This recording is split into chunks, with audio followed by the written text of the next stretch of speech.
మొగిలిగిద్ద ప్రభుత్వ పాఠశాల 150 సంవత్సరాలు పూర్తి చేసుకున్న సందర్భంగా ఈ గ్రామాన్ని ఈ పాఠశాలను అభివృద్ధి చేయాలని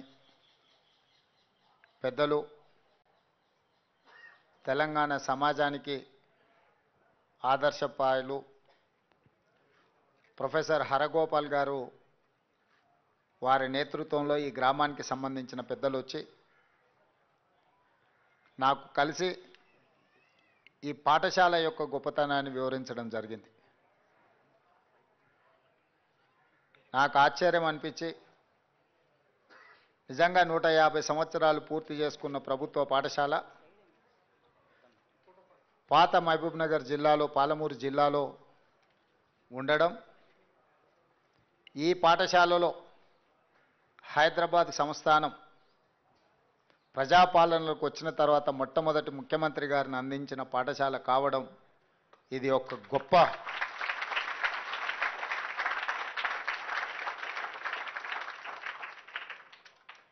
అట్లాంటి పాఠశాలకు నాతో పాటు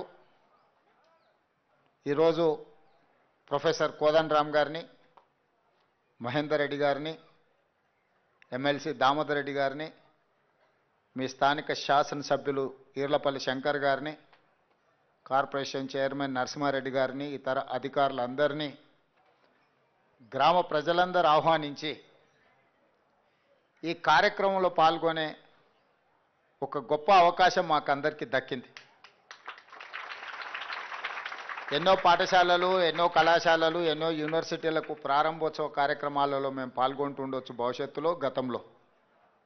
కానీ 150 సంవత్సరాల చరిత్ర కలిగిన ఈ చరిత్ర కలిగిన పాఠశాల నుంచి హైదరాబాదు సంస్థానం ప్రజాస్వామ్య రాష్ట్రంగా ఏర్పడ్డ మొట్టమొదటి ముఖ్యమంత్రిని అందించి, అదేవిధంగా మర్రి చెన్నారెడ్డి గారిని, అదేవిధంగా సత్యనారాయణ రెడ్డి గారిని, శ్రీనివాసరావు మంత్రి గారిని చాలామంది పాఠశాల మనకు అందించడం జరిగింది.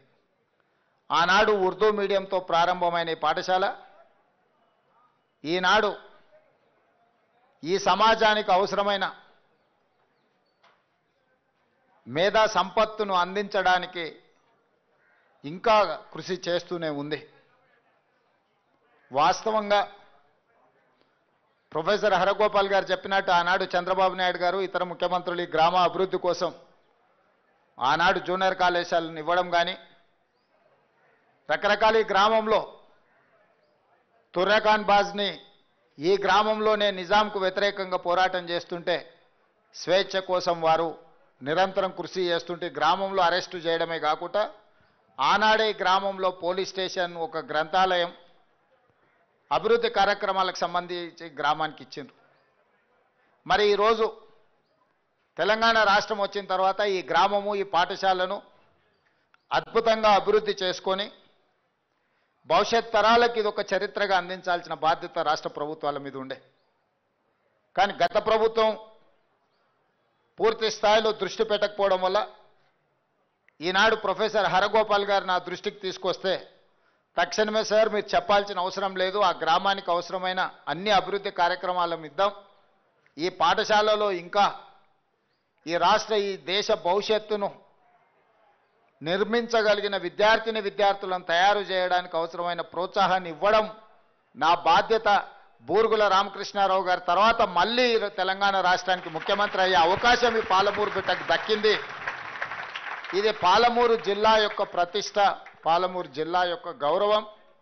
ఈ ప్రతిష్టను, ఈ గౌరవాన్ని నిలబెట్టే బాధ్యత నా మీద ఉన్నది.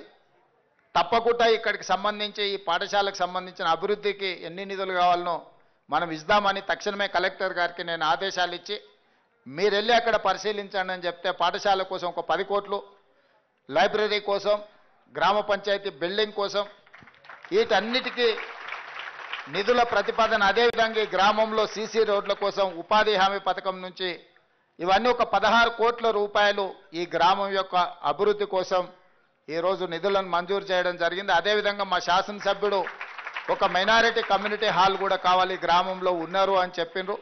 తప్పకుండా ప్రభుత్వం దానిని కూడా పరిగణలోకి తీసుకుంటుంది. ఇదే కాకుండా ఈరోజు విద్యతో పాటు సాంకేతిక నైపుణ్యాన్ని అభివృద్ధి చేయాల్సిన అవసరం ఉంది. ఉద్యోగ ఉపాధి అవకాశాలు పెంచుకోవాలంటే విద్యతో పాటు సాంకేతిక నైపుణ్యాన్ని విద్యార్థులు పెంపొందించుకున్నప్పుడే ఈ పోటీ ప్రపంచంలో తట్టుకోగలరు, నిలబడగలరు. అందుకే ఈరోజు ఈ గ్రామానికి అడ్వాన్స్డ్ టెక్నాలజీ సెంటర్ని కూడా మంజూరు చేస్తున్నారు. భవిష్యత్తులో మీరు చదువుకున్న వాళ్లకు 10th ఇంటర్ చదువుకున్న వాళ్ళు సాంకేతిక నైపుణ్యాన్ని ఇస్తే రేపు రాబోయే ఈ పోటీ ప్రపంచాన్ని తట్టుకొని నిలబడి రాణించగలరని చెప్పి ఈరోజు మొగిలిగిద్ద గ్రామానికి అడ్వాన్స్డ్ టెక్నాలజీ సెంటర్ను కూడా మనము మంజూరు చేసుకోవడం జరిగింది. ఈరోజు ఇక్కడున్న పాఠశాల ఉపాధ్యాయులతో పాటు విద్యార్థులకు కొన్ని వాస్తవాలను నేను ప్రొఫెసర్ హరగోపాల్ గారి సమక్షంలో నేను వివరించదలుచుకున్నా. చాలా సంవత్సరాలు టీచర్ల నియామకాలు జరగలేదు. కానీ మనం వచ్చిన ఎంబడే డిఎస్సి సెలక్షన్స్ తక్షణమే నోటిఫికేషన్ ఇచ్చి 11,000 మంది టీచర్ల నియామకాలను వచ్చిన మొదటి 6 నెలల్లోనే నియమించడం జరిగింది.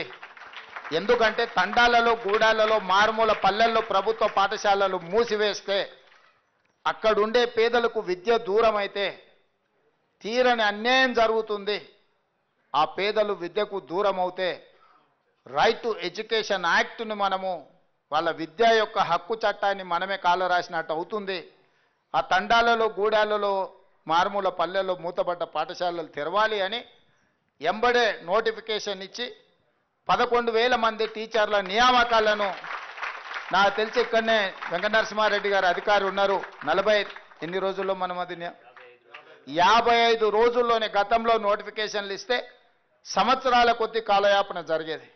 కానీ నోటిఫికేషన్ నుంచి రిక్రూట్మెంట్ వరకు టెట్ పరీక్షలు కూడా నిర్వహించడానికి 55 రోజుల్లోనే 2 నెలలు పూర్తి కాకంటే ముందే 11,000 మంది టీచర్లను నియమించడం ద్వారా పేదలకు విద్యను అందించాలనే ఉక్కు సంకల్పంతో ఈ ప్రభుత్వం ముందుకు వెళ్తుందని చెప్పి నేను ఈ సందర్భంగా చెప్పదలుచుకున్నాను.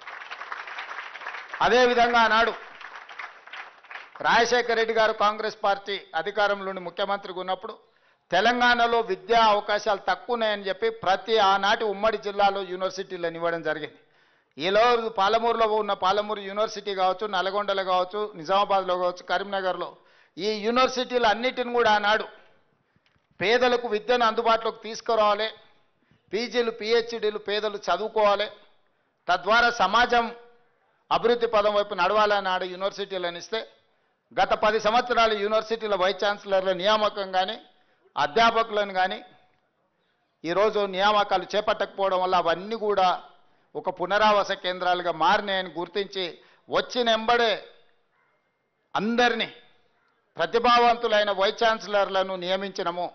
వైస్ ఛాన్సలర్లను నియమించడం కాదు, 60 సంవత్సరాలు ప్రొఫెసర్ల యొక్క రిటైర్మెంట్ ఉంటే మొన్న 26th జనవరి రోజు ప్రొఫెసర్ హరగోపాల్ గారు ముందరనే మాటిచ్చి 27 తారీఖు నాడు ఎంబడే ప్రభుత్వం వాళ్ళ వయసును 65 సంవత్సరాలు ప్రొఫెసర్ల యొక్క రిటైర్మెంట్ ఏజ్ను పెంచి వాళ్ళ అనుభవాన్ని వాళ్ళు పేదలకు నేర్పించాలనుకున్న విద్యను పేదలకు దూరం కాకుండా చూడడానికి ప్రభుత్వం 26 నాడు మాటిస్తే 27 నాడే ప్రొఫెసర్ల రిటైర్మెంట్ వయసును 60 ఏళ్ల నుంచి 65 ఏళ్లకు పెంచుకోవడం జరిగింది. ఎందుకంటే యూనివర్సిటీలలో ప్రొఫెసర్ల కొరత ఉండడం వల్ల పిల్లలకు చదువులే కాదు రీసెర్చ్ కూడా ఇబ్బంది అవుతుంది. ఇట్లాంటి వాటిని అన్నిటిని కూడా దృష్టిలో పెట్టుకొని పేదలు చదువుకోవాలి, బాగా రాణించాలన్న ఆలోచనతోని ప్రొఫెసర్ల యొక్క వయసును కూడా రిటైర్మెంట్ వయసును కూడా ప్రభుత్వం 65 సంవత్సరాలకు పెంచడం జరిగింది. వాళ్ళ అనుభవాన్ని ఈ విద్యార్థుల కోసం వాడాలని.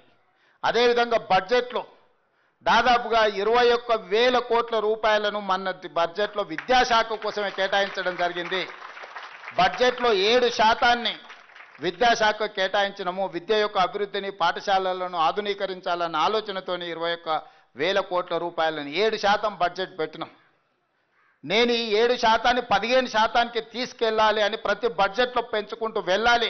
విద్య మీద పెట్టే పెట్టుబడి ఖర్చు కాదు, ఇది భవిష్యత్తు పెట్టుబడి.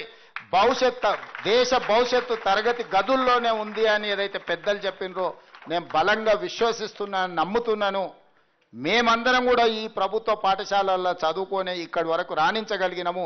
ఈరోజు రాష్ట్రాన్ని దేశాన్ని పాలించిన పివి నరసింహారావు గారు లాంటి వాళ్ళు, జైపాల్ రెడ్డి గారు లాంటి వాళ్ళు, మర్రి చెన్నారెడ్డి గారు లాంటి వాళ్ళు, హరగోపాల్ గారు లాంటి వాళ్ళు, కోదండరామ్ గారు లాంటి వాళ్ళు అందరూ కూడా ప్రభుత్వ పాఠశాలల్లో చదువుకొని ఈరోజు సమాజానికి ఆదర్శంగా నిలబడ్డారు. అలాంటి ప్రభుత్వ పాఠశాలలను, కళాశాలలను, యూనివర్సిటీలను నిర్వీర్యం చేస్తే ఇది సమాజానికి మనం చేసిన ద్రోహం అవుతుంది. అందుకే ఈ వ్యవస్థల్ని బలోపేతం చేయడానికి రాష్ట్ర బడ్జెట్ 7% నుంచి విడతల వారీగా 15% వరకు పెంచడం ద్వారా విద్యాశాఖ మీద ప్రత్యేకమైన శ్రద్ధ పెట్టాలి అని విద్యాశాఖను ముఖ్యమంత్రిగా ఉన్నది నా దగ్గరే పెట్టుకున్నా. ఇంకొక మంత్రికి ఇస్తే వాళ్ళు ఎలా వ్యవహరిస్తారో, ప్రాధాన్యత ఏ విధంగా ఉంటుందో, వాటి ప్రాధాన్యతలు మారుతుండొచ్చని ఆ శాఖను నా దగ్గర పెట్టుకొని ఈరోజు ఆ శాఖను పూర్తిగా సమీక్షించుకుంటూ ముందుకు వెళ్తున్నాం.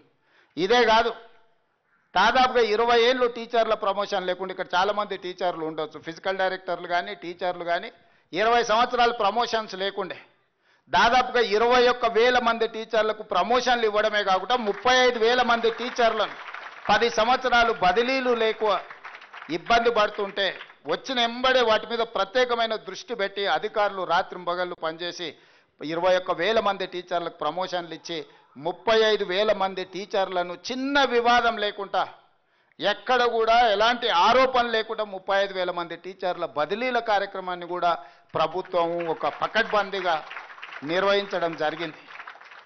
ఇవన్నీ ప్రభుత్వం వైపు నుంచి విద్యను అభివృద్ధి చేయడానికి, అధ్యాపకులను ప్రోత్సహించడానికి అన్ని రకాల ప్రయత్నం మేము చేస్తున్నాం. అదేవిధంగా స్కూల్స్లో, రెసిడెన్షియల్ స్కూల్స్లో ఉండే పిల్లలకు వాళ్ళకు మధ్యాహ్న భోజనం కానీ, భోజనాలు కానీ, లేకపోతే డైట్ ఛార్జెస్, కాస్మెటిక్ ఛార్జెస్ 10 సంవత్సరాలు పెంచకపోతే డైట్ ఛార్జెస్ ఏమో 40%, కాస్మెటిక్ ఛార్జెస్ 200% పెంచి ఈరోజు మంచి భోజనం పెట్టాలి. వాళ్ళ కాస్మెటిక్ ఛార్జెస్ తల్లిదండ్రుల కోసం, చిన్న చిన్న సబ్బుల కోసమో, చిన్న చిన్న షాంపూల కోసం కూడా తల్లిదండ్రుల వైపు ఎదురు చూడాల్సిన పరిస్థితి లేకుండా వాటికి 200% పెంచి గ్రీన్ ఛానల్లో ప్రతి నెల మొదటి వారంలోనే ఆ నిధులు, అంతకుముందు 6 నెలలు 8 నెలలు ఇచ్చేవాళ్ళు కాదు, ప్రతి నెల 10వ తారీఖు లోపలనే గ్రీన్ ఛానల్లో మీకు అందరికీ డైట్ ఛార్జెస్తో పాటు మీ కాస్మెటిక్ ఛార్జెస్ కూడా పెంచి క్రమ పద్ధతి తప్పకుండా ఈరోజు నిధులను విడుదల చేయడానికి ఆదేశాలు ఇవ్వడం జరిగింది. ఈరోజు యూనివర్సిటీలు కానీ, అదేవిధంగా సాంకేతిక నైపుణ్యం కోసం ఇంతకుముందు యూనివర్సిటీలు చాలా పెట్టారు, కానీ సాంకేతిక నైపుణ్యం మీద ప్రత్యేక శ్రద్ధ లేకపోవడం వల్ల పోటీ ప్రపంచంలో మనం వెనుకబడుతున్నామని చెప్పి సాంకేతిక నైపుణ్యం కోసం ఆనాడు 1921 నుంచి 1931 వరకు మహాత్మా గాంధీ గారు స్వతంత్ర పోరాటం కోసం యంగ్ ఇండియా అనే ఒక పత్రికను నడిపిండు. వారిని స్ఫూర్తిగా తీసుకొని యంగ్ ఇండియా స్కిల్స్ యూనివర్సిటీని ఈ తెలంగాణ రాష్ట్రంలో ఉన్న యువకులను అందరినీ కూడా సాంకేతిక నైపుణ్యం పెంచాలి అని చెప్పి యంగ్ ఇండియా స్కిల్స్ యూనివర్సిటీని మనం ప్రారంభించుకొని సింగపూర్ లాంటి దేశాలతో మనం ఒప్పందాలు చేసుకొని అక్కడుండే సాంకేతిక నైపుణ్యాన్ని నేర్పే అధ్యాపకులను మన రాష్ట్రానికి రప్పించడానికి ఈరోజు మనం అన్ని ఒప్పందాలు చేసుకున్నాం. భవిష్యత్తులో స్టాన్ఫర్డ్ యూనివర్సిటీ లాంటి వాళ్ళతో కూడా ఒక అండర్స్టాండ్ చేసుకోవాలని వాళ్ళతోని మనము చర్చలు ప్రారంభించినాం. అంటే ప్రపంచ దేశాలలో, అభివృద్ధి చెందిన దేశాలలో విద్యతో పాటు సాంకేతిక నైపుణ్యం ఏ విధంగా ముందుకు వెళ్తుందో అక్కడ ఉన్న వాటిని నేర్చుకోవడమే కాకుండా అక్కడ నేర్పించే వాళ్ళని మన రాష్ట్రానికి తీసుకొచ్చి మన విద్యార్థులకు నేర్పించాలని ఇవాళ మన ప్రభుత్వం ఒప్పందం చేసింది. మన సింగపూర్ నేను పోయి ప్రత్యేకంగా ప్రభుత్వంతో ఒప్పందం చేసుకొని వచ్చిన. అదేవిధంగా ఇవాళ స్పోర్ట్స్ ఒలింపిక్ ఫలితాలు చూస్తే 140 కోట్ల జనాభా ఉన్న ఒక బంగారు పథకం కూడా మన భారతదేశం సాధించలేదు. సౌత్ కొరియా లాంటి చిన్న దేశం అంతా వాళ్ళు 10 మిలియన్ అంటే 1 కోటి జనాభా ఉండే దేశం 32 పథకాలను సాధించింది. 32 పథకాలలో సౌత్ కొరియన్ స్పోర్ట్స్ యూనివర్సిటీ అని ఒక 30 ఎకరాలలో ఉండే యూనివర్సిటీ, ఒక యూనివర్సిటీ 16 పథకాలు సాధించింది. అందులో ఒక అమ్మాయి 3 గోల్డ్ మెడల్స్ సాధించింది. ఒకే ఒక అమ్మాయి ఒలింపిక్స్లో 3 గోల్డ్ మెడల్స్ సాధించింది. చిన్న దేశము 32 పథకాలు సాధించడమే కాకుండా ఒక అమ్మాయి 3 బంగారు పథకాలను సాధిస్తే 140 కోట్ల జనాభా ఉన్న మన దేశం ఒక్క బంగారు పథకాన్ని కూడా సాధించలేదు అంటే ఇది మనందరం ఆలోచన చేయాలి. అందుకే గ్రామీణ ప్రాంతాలలో మట్టిలో మాణిక్యాలను వెలుగు తీయాలి అని ఈ జాతి యొక్క గౌరవాన్ని పెంచడానికి రత్నాలను తయారు చేయాలని ఇవాళ ప్రైవేట్ పార్ట్నర్షిప్లో యంగ్ ఇండియా స్పోర్ట్స్ యూనివర్సిటీని ఈరోజు మనం ప్రారంభించుకుంటున్నాము. పాలసీ డాక్యుమెంట్ తయారైంది, అసెంబ్లీలో చర్చ జరిగింది. తొందరలోనే తెలంగాణనే కాదు దేశంలో ఉండే క్రీడాకారులను ప్రోత్సహించడానికి హైదరాబాద్ తెలంగాణ అనే వేదిక కావాలి. ఈ దేశంలో ఉండే మేలి రకమైన క్రీడాకారులను ప్రోత్సహించడానికి ఇవాళ యువతను క్రీడల వైపు ప్రోత్సహించడానికి ఇవాళ మనం యంగ్ ఇండియా స్పోర్ట్స్ యూనివర్సిటీని తీసుకున్నాం. నిఖత్ జరీన్ అని నిజామాబాద్కు సంబంధించిన అమ్మాయి బాక్సింగ్ ఛాంపియన్షిప్ తెస్తే ఆ అమ్మాయికి సరాసరి గ్రూప్ 2 మనం ప్రభుత్వ ఉద్యోగం, గ్రూప్ 1లో డిఎస్పీ జాబ్ ఇచ్చి 2 కోట్ల రూపాయల నగదు ఇచ్చి ప్రోత్సహించినాం. సిరాజుద్దీన్ ప్రపంచ క్రికెట్ కప్ సాధించిన దాంట్లో హైదరాబాద్ క్రికెట్ క్రీడాకారుడికి మనం గ్రూప్ 1 జాబ్ ఇచ్చి అతనికి ఇల్లు పట్టా అన్ని ఇచ్చినాం. నిన్నగాక మన పారా ఒలింపిక్స్లో మెడల్ సాధించిన దీప్తికి ఈరోజు మనం గ్రూప్ 2 ఉద్యోగం ఇచ్చినాం. వరంగల్లో ఇల్లు పట్టా ఇచ్చినాం. 25 లక్షల రూపాయల నగదు ఇచ్చినాం. వీళ్ళందరూ తెలంగాణ ప్రాంతంలో ఉన్న గ్రామీణ ప్రాంతాలలో చదువులో గొప్పగా రాణించకపోయినా క్రీడలలో రాణించడం వల్ల గ్రూప్ 1 ఉద్యోగాలు వచ్చినాయి, ఆర్థిక బహుమతి వచ్చింది. అన్ని రకాలుగా ప్రభుత్వం వాళ్ళని గుర్తించి గౌరవించింది. ఈరోజు విద్యనే కాదు, విద్యతో పాటు క్రీడలతో పాటు సాంకేతిక నైపుణ్యం అనేది అవసరం ఉంది. ఇక్కడున్న అధ్యాపకులకు నా సూచన, నా విజ్ఞప్తి ఒక్కడే, ఇందులో కూడా చాలామంది జాతి రత్నాలు వెళ్ళొచ్చు. వాళ్ళని ప్రోత్సహించండి, వాళ్ళ టాలెంట్ను గుర్తించండి, ఆ టాలెంట్ ప్రకారం వాళ్ళని ప్రోత్సహించండి. వాళ్ళు తప్పకుండా మన పాత పాలమూరు ఉమ్మడి జిల్లాకు తెలంగాణ ప్రాంతానికి ఒక గొప్ప పేరు తీసుకొస్తారనే నమ్మకం, విశ్వాసం నాకుంది. ఈ ప్రాంతం బూర్గుల రామకృష్ణారావు గారిని, మర్రి చెన్నారెడ్డిని, సత్యనారాయణ రెడ్డి గారిని, హరగోపాల్ సార్ లాంటి వాళ్ళని అందించిన ప్రాంతం. తప్పకుండా ఇక్కడి నుంచి మేలి రత్నాలైన విద్యార్థులను తయారు చేయొచ్చు అనే నమ్మకం నాకు సంపూర్ణంగా ఉన్నది. అదే సమయంలో చిన్న చిన్న అంశాలు కొన్నిసార్లు లెక్కలు చూసినప్పుడు ఆశ్చర్యము, కొంత బాధ కూడా ఉంది. ఈరోజు ప్రభుత్వంలో 30,000 పాఠశాలలు ఉన్నాయి. ప్రభుత్వ పాఠశాలలో 24 లక్షల మంది స్టూడెంట్స్ చదువుకుంటున్నారు. కానీ అదే ప్రైవేట్లో 12,500 పాఠశాలలు ఉంటే 31 లక్షల మంది ఇవాళ విద్యార్థులు చదువుకుంటున్నారు. నేను మా అధ్యాపకులను నేను అడుగుతున్నా, ప్రైవేట్లో మీకంటే గొప్పగా చదువుకున్న వాళ్ళు ఎవరు టీచర్లు లేరు.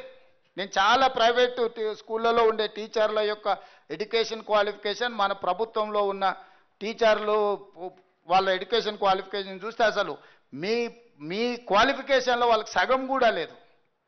కానీ 30,000 పాఠశాలల్లో 24 లక్షల మంది స్టూడెంట్స్ ఉంటే 12,500 పాఠశాలల్లో 31 లక్షల మంది స్టూడెంట్స్ ఉన్నారు. ఎక్కడో చిన్న లోపం ఉంది. ఈ లోపాన్ని మేము మనందరం కలిసి గుర్తించాలి, ఆ లోపాన్ని తొలగించాలి. దానికోసం మనందరం కష్టపడాలి. నేను ఎవరి మీద ఆరోపణలు చేయదలుచుకోలే, ఎవరిని తప్పు పట్టదలుచుకోలే. ఇది మన వ్యవస్థలో ఉన్న లోపం, సవరించుకోవాల్సిన బాధ్యత మన మీద ఉన్నది. ఈరోజు యూనివర్సిటీలు కూడా అన్ని డీఫంక్ట్ అయిపోయినాయి. యూనివర్సిటీలో ఒకప్పుడు తెలంగాణ సమాజంలో ఏది వచ్చినా సమాజం యొక్క సమస్యను కూడా విద్యార్థులు వెలికితీసి పోరాటాలు చేసి ఆదర్శంగా నిలబడ్డారు. ఇలా తెలంగాణ రాష్ట్రం వచ్చిందంటే యూనివర్సిటీల ప్రొఫెసర్లు, యూనివర్సిటీ విద్యార్థులు పోరాటాలు చేసిండ్రు, అమరులైనరు కాబట్టి తెలంగాణ రాష్ట్రాన్ని సాధించుకున్నాం. ఒక స్ఫూర్తినిచ్చిన ఆనాడు కాకతీయ ఉస్మానియా యూనివర్సిటీ. మరి ఈరోజు అవి కొద్దిగా వాటి ప్రాభవం కోల్పోతున్నాయి. ఇది మన సమాజానికి తీరని నష్టం జరుగుద్ది. విద్య కార్పొరేటీకరణ అయిపోతే వ్యవస్థ యొక్క సామాజిక బాధ్యతను మనం మర్చిపోతాము. దీని కార్పొరేటీకరణ చేయకుండా వీలైనంత మేరకు విద్యను ఉచితంగా పేదలకు అందించాల్సిన, నాణ్యమైన విద్యను పేదలకు అందించాల్సిన బాధ్యత ఇది ప్రభుత్వానిది. ప్రభుత్వం తీసుకోవాలి. మీ సోదరుడుగా, మీ అన్నగా నేను మీకు మాట ఇస్తున్నా, మీకు నాణ్యమైన విద్యను అందించడానికి ప్రభుత్వం సంపూర్ణంగా ప్రయత్నం చేస్తుంది. అన్ని రకాలుగా ప్రభుత్వ పాఠశాలలను, ప్రభుత్వ కళాశాలలను, ప్రభుత్వ యూనివర్సిటీలను అన్ని రకాలుగా బలోపేతం చేయడానికి మా ప్రభుత్వం సిద్ధంగా ఉన్నది. మీరందరూ ప్రభుత్వ పాఠశాలలను ప్రోత్సహించండి. టీచర్లకు కూడా నా విజ్ఞప్తి, వీలైనంత మేరకు మీరు స్థానికంగా ఉండి పిల్లల్ని పాఠశాల అయిపోయిన తర్వాత కూడా వాళ్ళను ట్యూషన్స్ లాగానో టాలెంట్ ఉన్న వాళ్ళను కొంత ఎంకరేజ్ చేయడానికి అవసరమైన ప్రణాళికలు సిద్ధం చేసుకోండి. దానివల్ల ఈ పునర్నిర్మాణంలో వాళ్ళు భాగస్వాములు అవుతారు. ఇవాళ ఆ రకంగా మనం ప్రత్యేకమైన ప్రణాళికలు తీసుకొని మన పిల్లల్ని ప్రోత్సహించాలి. వీళ్ళందరూ మన కుటుంబ సభ్యులు, రేపు వీళ్ళే ఈ రాష్ట్రాన్ని నడిపించే వాళ్ళు అవుతారు. ఇది ఒక తరం. ప్రొఫెసర్ అరగోపాల్ గారిది, జయపాల్ రెడ్డి గారిది ఒక తరం. వారికంటే ముందు బూర్గుల రామకృష్ణారావు గారు, మరి చెన్నారెడ్డి గారు, వాళ్ళది ఒక తరం. ఆ తర్వాతి తరం నాది, శంకర్ది, మహేందర్ రెడ్డి గారిది అయితే మా తర్వాతి తరం వీళ్ళు రేపు తెలంగాణకు మంచి భవిష్యత్తును ఇవ్వగలిగిన వాళ్ళు వీళ్ళే. వీళ్ళందరినీ కూడా ప్రోత్సహించాలి. ఈ పాఠశాలల యొక్క గౌరవం తగ్గకుండా ప్రభుత్వ పాఠశాలల యొక్క ప్రతిష్ట పెంచడానికి ప్రభుత్వ ఉపాధ్యాయులు, ఇక్కడున్న సిబ్బంది అందరూ కృషి చేయాలి. మీకు పాఠశాలల్లో ఉచిత కరెంటు నేను వచ్చిన తర్వాతనే ఇచ్చినాం. పాఠశాలల్లో స్కావెంజర్స్ లేక టీచర్లే ఊడ్చుకొని టీచర్లే గంట కొట్టుకున్న పరిస్థితి నుంచి సెల్ఫ్ హెల్ప్ గ్రూప్లకు వాళ్ళకు నగదు ఇచ్చి వాళ్ళు వచ్చి మీకు ఆ సేవలను అందించడానికి ఇవి చిన్నగా కనిపించవచ్చు, కానీ మానసికంగా చాలా ఇబ్బందిని కలిగిస్తాయి. ఆడపిల్లలు పాఠశాలకు వస్తే టాయిలెట్స్ లేకపోతే ఎంత ఇబ్బంది ఉంటుందో అది అనుభవిస్తే తప్ప అర్థంగా చెప్తే చిన్నగా కనిపించవచ్చు. ఇట్లాంటి వాటిని అన్నిటిని పరిష్కరించే వాళ్ళను, ఊడ్చే వాళ్ళను, తూడ్చే వాళ్ళను, గంట కొట్టే వాళ్ళను మీకు కరెంట్ ఎక్కడెక్కడో ఉచితంగా ఇస్తున్నాం. కానీ భవిష్యత్తు నిర్మాణం తరగతి గదుల్లోనే దేశ భవిష్యత్తు ఉందన్నప్పుడు పాఠశాలలకు ఉచిత కరెంట్ ఇవ్వకపోవడం తప్పు. తక్షణమే మీరు ఉచిత కరెంట్ అన్ని పాఠశాలలు వాడి ప్రభుత్వం లక్షలు పెట్టి కంప్యూటర్లు కొనిస్తుంది, కానీ ఆ కంప్యూటర్లు నడపడానికి అవసరమైన విద్యుత్తుని ఇవ్వడానికి ప్రభుత్వము బిల్లులు కడతారా మీరు అని అడుగుతుంది. ఇట్లాంటి కొన్ని లోపాలను మనం సవరించుకున్నాం. ఇంకా ముందు కూడా ఇట్లాంటివి ఏమైనా ఉంటే వీటిని మనం సవరించుకొని ముందుకు వెళ్దాం. విద్య మీద ప్రత్యేకంగా ఫోకస్ పెడదాం, సాంకేతిక నైపుణ్యం మీద పెడదాం, క్రీడల మీద పెడదాం. మీ అందరినీ ప్రోత్సహించే బాధ్యత నాది. మరొక్కసారి ఇక్కడున్న విద్యార్థులందరినీ కూడా మనస్ఫూర్తిగా అభినందిస్తున్నాం. మీరు అదృష్టవంతులు. ఇక్కడ బూర్గుల రామకృష్ణారావు గారు, హరగోపాల్ గారు చదువుకున్న పాఠశాలల్లో మీకు చదువుకునే అవకాశం ఉంది. మీ పాఠశాలకు 150 సంవత్సరాల ఒక చరిత్ర ఉంది. ఇంత చరిత్ర కలిగిన పాఠశాలలో పనిచేసే ఉపాధ్యాయులు అదేవిధంగా చదువుకుంటున్న విద్యార్థులు అందరూ కూడా గొప్పగా గర్వంగా మీరు చెప్పుకోవచ్చు. బూర్గుల రామకృష్ణారావు గారి పాఠశాలలో మేము పనిచేస్తున్నాం, హరగోపాల్ సార్ లాంటి వాళ్ళు చదువుకున్న పాఠశాలలో మేము చదువుకుంటున్నాం అని చెప్పుకునే ఒక గొప్ప అవకాశం మీకు వచ్చింది. మీరు ఖచ్చితంగా మంచి పేరు తెస్తారని, మంచి పేరు తేవాలని నేను కోరుకుంటున్నా. ఈ పాఠశాలకి ఏ అవసరం ఉన్నా, ఇంకేదైనా విషయంలో ఏదైనా ఉన్నా కూడా ప్రభుత్వం సహాయం చేయడానికి సిద్ధంగా ఉంది. ఈ పాఠశాల గుర్తింపు గౌరవాన్ని తగ్గించకుండా పనిచేయాల్సిందిగా కోరుకుంటూ సిబ్బందిని, అధికారులందరినీ అభినందిస్తూ సెలవు తీసుకుంటున్నా. ధన్యవాదాలు మిత్రులారా.